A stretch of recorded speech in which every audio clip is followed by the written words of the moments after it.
namaste, vanakkam, and As you know, I'm your teacher Khushi and welcome to दीदी की पाठशाला। आज मैं क्लास 11th के लिए पार्ट 1 अध्याय 1 संविधान क्यों और कैसे पॉलिटिकल साइंस का ये फर्स्ट चैप्टर है आप लोगों का।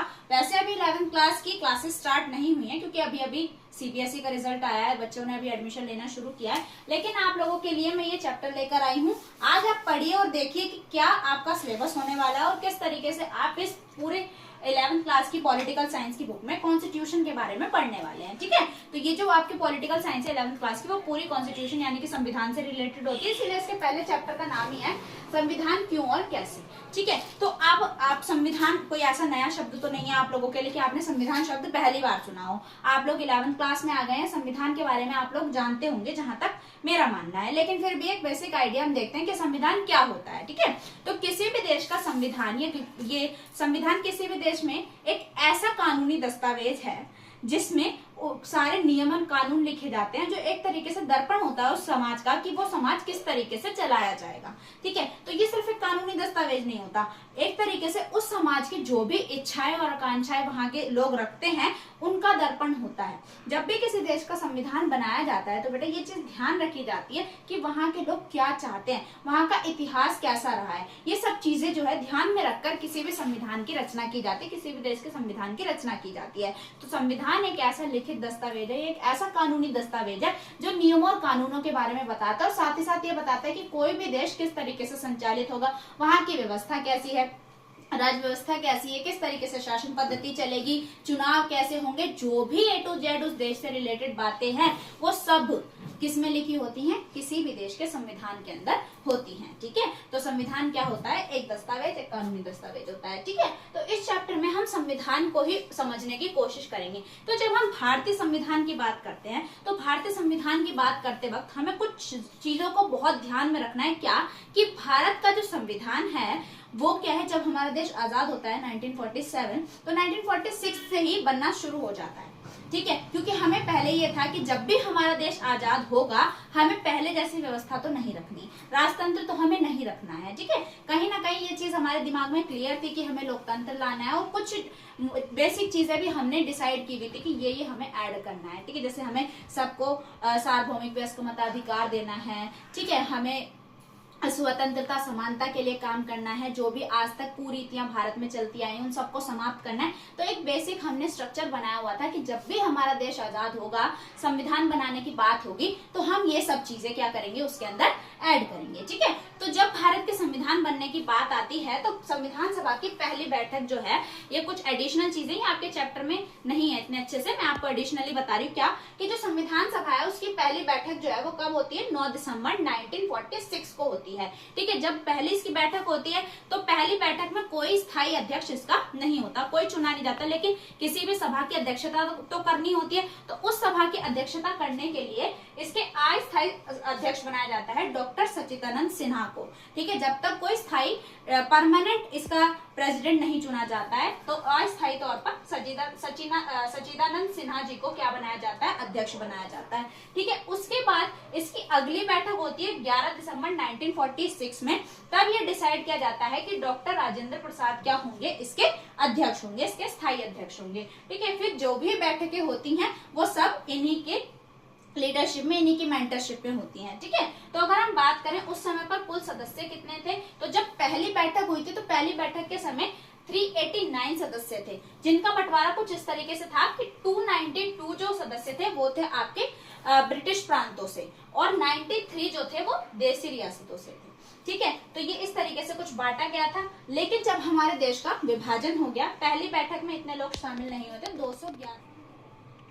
तो अगर हम बात करें पहली बैठक में कितने लोग शामिल हुए थे, तो 211 सदस्य ही पहली बैठक में शामिल हुए थे, क्योंकि जो मुस्लिम लीग के सदस्य थे वो संविधान सभा की बैठक में शामिल नहीं हुए थे, क्योंकि वो पाकिस्तान की मांग पर अटल थे कि हमें तो पाकिस्तान बनाना है, तो हम वहां पर अपने संविधान के लिए बातचीत करेंगे। ठीक है, तो जब हमारा देश विभाजित हो जाता है तो क्या होता है, तो विभाजन के बाद 299 सदस्य रह जाते हैं, जिसमें से 229 वही आपके ब्रिटिश प्रांत के होते हैं और 70 जो सदस्य होते हैं वो देसी रियासतों के होते हैं।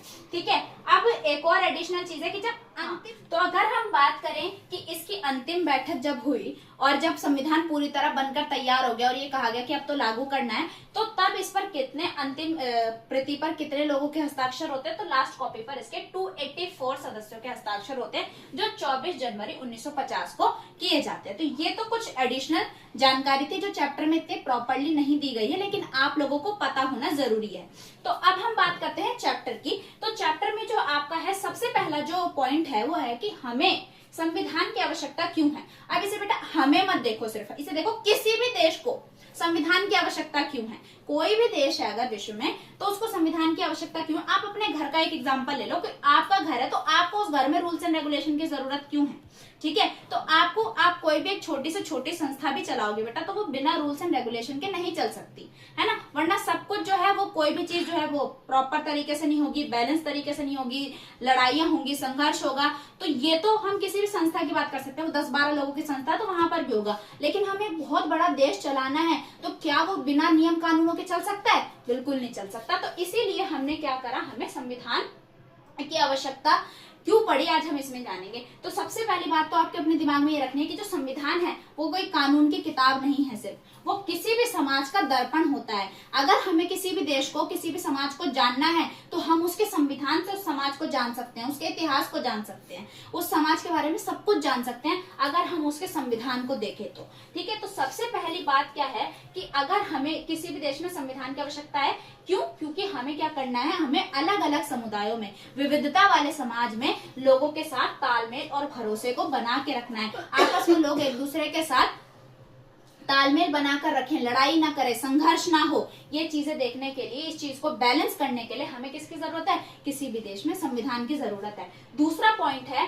कि ये डिसाइड करना कि देश में कोई भी निर्णय अगर लिया जाएगा तो वो निर्णय कौन लेगा, कोई भी डिसीजन लिया जाएगा तो कौन लेगा। जब ये डिसाइडेड ही नहीं होगा कि निर्णय किसको लेना है, डिसीजन किसको लेना है, तो क्या होगा बेटा? संघर्ष होगा, हर व्यक्ति अपनी मर्जी चलाएगा, तानाशाह हो जाएगी सरकार। ठीक है, तो यहाँ पर ये डिसाइड करना कि देश में निर्णय लेने की शक्ति किसके पास होगी, ये पावर भी संविधान के पास है। इसीलिए हमें संविधान की जरूरत है। तीसरा पॉइंट है आपका कि सरकार की शक्तियों पर सीमा लगाने के लिए। अगर सरकार को पर कोई सीमा ही नहीं होगी, ठीक है, तो सरकार अपनी मर्जी से जो चाहे करेगी।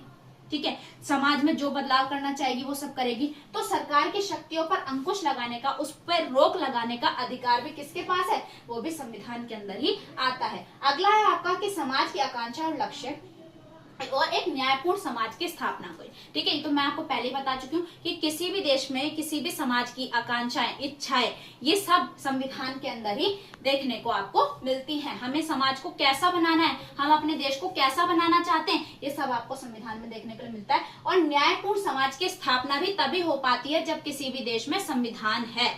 ठीक है, अगर संविधान नहीं है तो सबके लिए बात ही नहीं की जाएगी, कोई ऐसे निर्णय ही नहीं लिए जाएंगे जो सबके लिए बेनिफिशियल हो। ठीक है, तो इसीलिए तो न्यायपूर्ण समाज की स्थापना करने के लिए भी हमें किसकी जरूरत है? संविधान की जरूरत होती है। अगला है आपका पॉइंट क्या कि संविधान की प्रभावशीलता। ये जो आपका संविधान है वो कब प्रभावी हो पाता है, कब आप कहेंगे कि ये बिल्कुल इफेक्टिव है, बहुत अच्छा है संविधान। तो उसके लिए क्या है कि संविधान किस तरीके से बनाया गया, उसको बनाने का तरीका क्या है।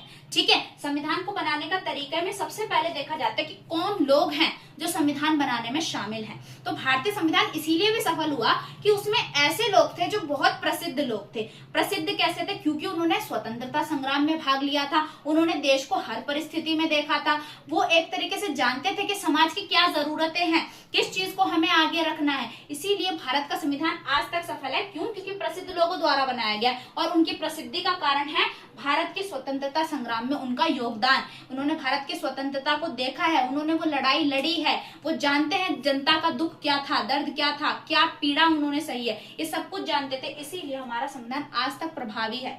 ठीक है, उसके बाद समाज के हर वर्ग का समान प्रतिनिधित्व हो सके, ये बात भी संविधान बनाते वक्त ध्यान रखी जाती है कि क्या है कि ये जो हमारा संविधान था जब बनाया गया तब भी क्या था कि जो भी प्रतिनिधि लिए गए थे इसको बनाने के लिए वो बिल्कुल ध्यान से लिए गए थे कि हर एक समाज से एक प्रतिनिधि आए जो अपने समाज की, अपने समूह की बात रख सके। ठीक है, तो इसीलिए भी ये भी ध्यान में रखा जाता है। पहला, ये चीज प्रभावी बनाती है कि संविधान किस तरीके से बनाया, किन लोगों ने बनाया, सबका समान प्रतिनिधित्व है या नहीं। दूसरा आपका पॉइंट आता है संतुलित संस्थागत रूपरेखा। बनाते वक्त ये ध्यान रखा जाए कि सत्ता, जो भी हमारी संस्थाएं हैं, जो भी संस्थागत ढांचा है, क्या वो चीजें प्रॉपरली हैं देश में, कहीं कन्फ्लिक्ट तो नहीं करा देंगे, तालमेल बना के रखेंगे कि नहीं रखेंगे। ठीक है, तो पहला क्या करें कि सत्ता का विकेंद्रीकरण करें, सत्ता को, पावर को बांटे, जो भी बनाया जा रहा है। तो है ना, अगर सत्ता को बांटा जाएगा, अगर सत्ता का केंद्रीकरण कर देंगे, किसी भी एक व्यक्ति के हाथ में पावर दे देंगे, तो संविधान या उस देश की हालत कुछ अलग होगी। जब लेकिन अगर सत्ता का विकेंद्रीकरण किया जाएगा तो संविधान के कारगर सिद्ध होने के जो चांसेस है वो बढ़ जाते हैं। अब विकेंद्रीकरण कैसे करना है कि पावर केंद्र और राज्य सरकार के बीच में बांट दी जाए, है ना। उसके अलावा सत्ता का वितरण करना है, किस तरीके से, कार्यपालिका, विधायिका और न्यायपालिका के बीच में पावर को बांट देना क्या कहलाता है, ये भी आपके संस्थागत रूपरेखा में आती है कि तब पता हो कि कानून कौन बनाएगा, कौन लागू करेगा, कौन उसकी रक्षा करेगा। जब ये सब चीजें रहती हैं तो एक चेक एंड बैलेंस का सिद्धांत रहता है कि सबके अंदर ये रहता है कि हमें पता है आगे आने वाली संस्था इसको चेक करेगी, और जब ये दिमाग में रहता है ना कि कोई इसको चेक करेगा, ठीक है, तो काम बहुत अच्छे से किया जाता है। अगर आपकी बात करें, आप कोई चीज पढ़ रहे हैं कुछ भी, तो आपको अगर कोई पीछे से बैठा है कि भाई मैं देखूंगा तू क्या पढ़ रहा है, तो आप बहुत बेहतर तरीके से उसको पढ़ेंगे, लेकिन आपको पता है कोई देखेगा ही नहीं, तो आप वहां पर थोड़ी सी क्या कर जाएंगे, थोड़ा मतलब काम चोरी कर जाएंगे। लेकिन अगर आपको पता है कि कोई देखेगा, अब टीचर आपको होमवर्क देती है और कहते हैं नेक्स्ट डे देखूंगी वरना आपको पनिशमेंट मिलेगी, तो आप उस होमवर्क को करके लेकर जाएंगे। लेकिन अगर टीचर बोले कि होमवर्क करके लाना है लेकिन कोई पनिशमेंट या कुछ ऐसा नहीं बोला, तो आपको रहेगा कि क्या ही कर लेंगे, है ना, छोड़ो अगली बार कर लेंगे। ठीक है, तो ये सब चीजें आपको, ये क्या है आपका पार्ट 1 है। और एक बहुत इंपॉर्टेंट चीज जो मैं बताना भूल गई कि संविधान सभा का जो प्रारूप है उसको किसने तैयार किया था, या इस प्रारूप समिति के अध्यक्ष कौन थे, तो डॉक्टर BR अम्बेडकर जी, जिन्होंने संविधान की रूपरेखा तैयार की, एक प्रारूप दिया कि हमारा संविधान कैसा होना चाहिए, क्या क्या चीजें होनी चाहिए, अलग अलग जगह से रिसर्च की, उस रिसर्च को इकट्ठा किया और तब जाके भारत के संविधान को उन्होंने बनाकर खड़ा किया। ठीक है, तो वो प्रारूप समिति के अध्यक्ष डॉक्टर BR अम्बेडकर, अभी 14 अप्रैल उनकी जयंती गई है, हमने 135वीं जयंती बनाई है उनकी। ठीक है, तो ये आपका बेटा इस चैप्टर का क्या था, पार्ट 1 था।